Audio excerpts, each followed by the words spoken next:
Eldest son was brushing his mother's hair when a sudden gust of wind slammed a window open.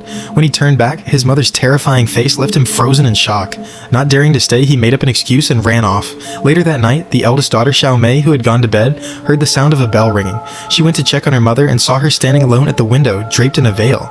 As Xiao Mei reached out to ask why, she turned and saw her mother lying on the bed, frantically ringing a bell and staring in terror at the figure by the window.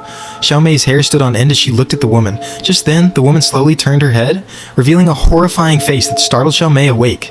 It had only been a dream, until the sound of her mother's bell rang out again.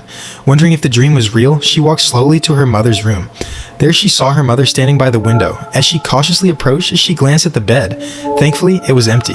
But then her mother collapsed to the floor, lifeless. The father and eldest son rushed in upon hearing Xiao Mei's screams. Seeing the dead mother, they broke into tears. The next day, after burying her, the father left for the city to work, leaving the three sons and eldest daughter to take care of their grandmother. That night, the eldest son was listening to the radio when he heard the sound of a bell. "Isn't mother already dead?" he thought. Curious, he went to her room and turned on the light, only to see the bell floating in midair, ringing on its own. Horrified, he slammed the door and ran back to his room, convincing himself it must have been a hallucination. But then, from the other side of the bed, a figure slowly rose. He flicked on the light and the ghostly shadow vanished. Relieved, he took a breath. Meanwhile, the youngest son got up to use the bathroom. A figure crept up behind him, only to reveal it was the second son, also out to relieve himself.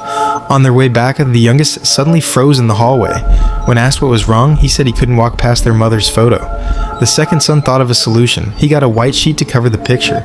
But when he let the cloth fall, a terrifying sight appeared. The cloth clearly outlined the shape of a person.